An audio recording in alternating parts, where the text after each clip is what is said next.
Good afternoon. Welcome to another edition of the Madison View. My name is Ralph Scott. I'm very glad that this week has been slow.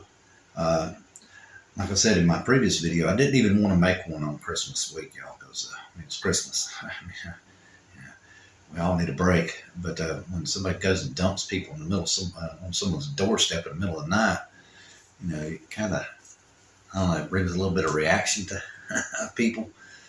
The whole entire immigration thing that's going on now, I understand that is a problem in this country, and it has,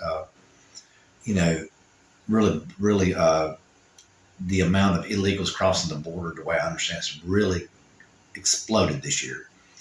Okay. If you really go back and look at the Trump proposal to build a wall, all the way across the southern border. Okay. It'll probably stop immigration for a little bit. But, depending upon how thick you make this wall, they're going to cut holes in it. They're going to dig under it. They already have in certain parts of the country. There's walls already.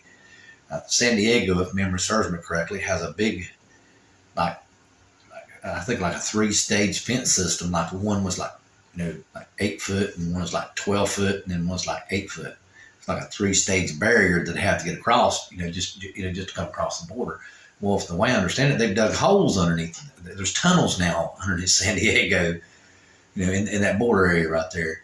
Not San Diego. I think it's down further south than San Diego, but in that border area right there in Southern California where they've done all that stuff, they've dug tunnels and are going underground. So it's not going to stop illegal immigration, y'all. And a lot of people think it's the panacea. You build a wall, that's it. It's over with. It depends upon how thick you're going to make it. If you make it out of cinder blocks, just one set of single cinder blocks, somebody will bring a battering ram up and they'll bust a hole in the wall.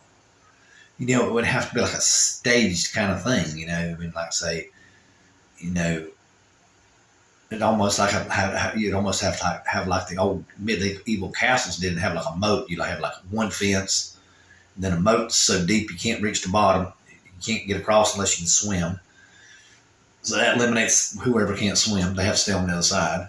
But then what they'll do is they'll transport material back and forth and build a boat, and it'll happen. They'll get here because they want to be here, and they'll get here. They'll engineer a way. Like I said, there's already walls in certain spots, and they dig tunnels underneath it, y'all. It's, there's really not any good solution to the problem because the border is so big. It's like 1,900 miles, like 2,000 miles. I forget the exact number of miles. It's not a small amount of miles.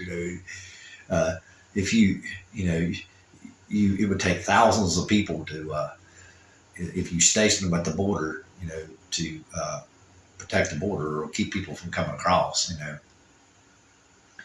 But and just basically what's going on right now, the way I understand it, is people come across, they throw them back across the border under Article 42 or whatever it's called, and they'll just come back. The one family said they did. So they got thrown out under Article 42, and 2 weeks later they come back, and they're sitting in the streets of El Paso right now with 2 kids and a husband and a wife. Or I don't know if they were married or not, but they're 2 kids. So they're going to get here, whether you want them to or not, because what they're coming from compared to what they have to gain by coming here is very motivating, and they will not stop. It's just like, I don't know how you would say it. It's just very motivating, because the economic consequences of not coming are more prevalent than coming.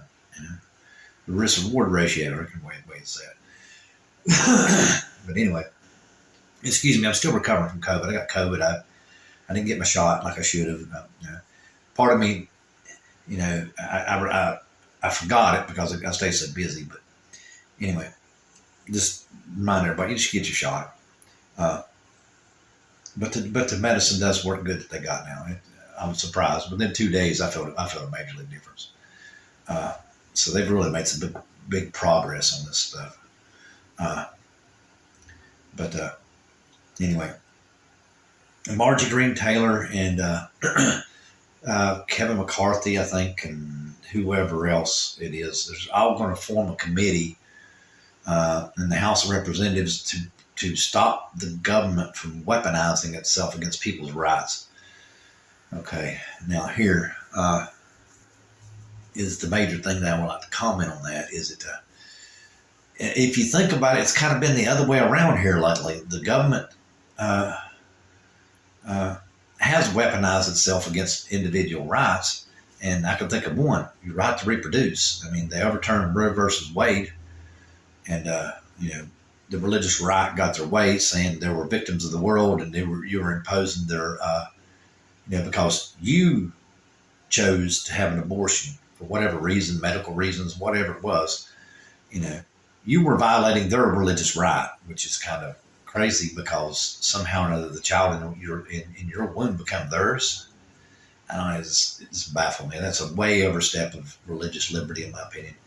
But they played it off somehow or another, and it still baffles me to this day how someone could sit there and say that they have the right to control your right to reproduce, which is basically what Roe versus Wade did when they overturned it. They're telling you that you have to have a baby once you become conceived, once conception happens, because their moral views, you're murdering someone, and that's really what that is. It is their moral views, they break it out to all kinds of ways, scientific and all this kind of stuff, but still basically what it comes down to, it is their moral views. They're just using all this other stuff to justify their use of their religion against you, is basically what it comes down to.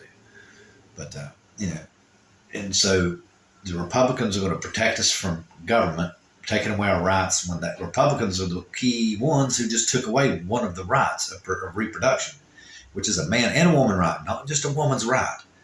I thought, like saying, is it's a woman's body, it's also a man who gets affected by all this, just as much as it is a female. They're going to come, stop contraceptive for a female, and then a man is automatically coming to the picture again, of course, because the only way a woman can get pregnant is with a man. So it's both, and it's pretty much a hijacked, in my opinion, the right to reproduce, which is your own individual right.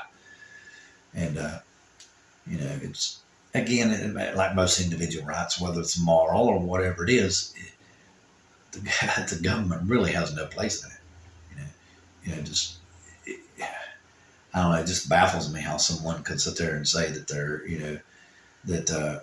that somehow or another they're saving me by doing what they did. I mean, to me, it just baffles me because, if they use it by the moral objection, is that not what God's supposed to do? Is if you do something immoral, you're supposed to feel guilty about it and feel like you've done the wrong thing, so therefore you go to church to try to make up for what you've done immoral in the past? Is that not what it is?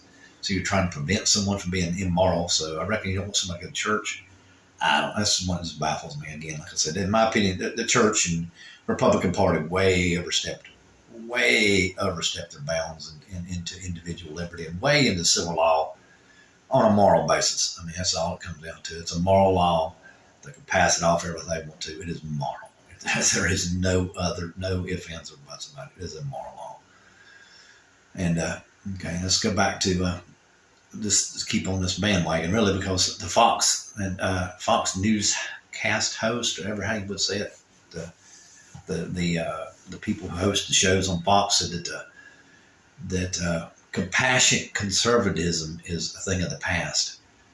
What, really? When did it stop? When did it start?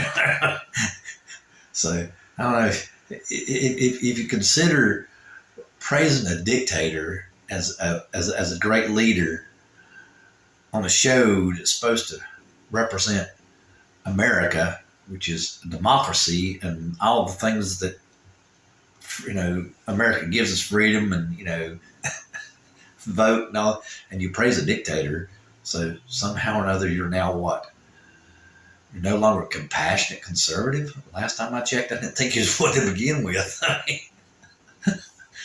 That one's almost hilarious when I read that one. It's just like, okay, well, how much money did Putin give you now? Because like I said in my previous video, I don't know about anybody else, but it's so obvious. I think Putin had some serious campaign contributions to the Republican Party, and I begin to think that he probably supports half of Fox News, the Murdoch Empire, or whatever you want to say. It's just a little bit ridiculous, I won't say ridiculous. It's kind of really ridiculous, but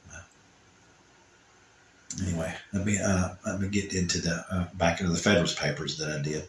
I've been reading, and I don't know whether it's because I was sick or not, but I was reading a little bit further into it, and it was like 22 through 24. I forget the exact number, but it was talking about the common defense under the Articles of Confederation. Now, I don't know whether I misread this or, I'm not sure if I misinterpreted or what was wrong. So I may be wrong about this, but what I thought I read was under the Articles of Confederation, because we didn't really have a central U.S. government. It was just like a Congress, They didn't really have the authority to raise taxes, although they did have the authority, but they didn't have to raise. They couldn't enforce them. They had the authority to raise the army, but they didn't have the authority to enforce raising the army. It's kind of weird, kind of thing going on. But basically, the way I read that was that some foreign country could declare war on the United States. Now, I don't know whether a state could or not, but okay. So they declare war on the United States, and the United States, all the states in the Articles of Confederation did not have to support the federal part of it or the congressional part of it, or even give troops or taxes to it to fund the war. So basically, they would be under war, not even be able to fund it, unless I misread something. It was kind of weird. It basically showed the fallacy of the Confederacy, which is something that really baffles me, because that's basically what the Republicans really want to do. They want to take us backwards. But that's for a video at a later date, and I would just like to say good night. No.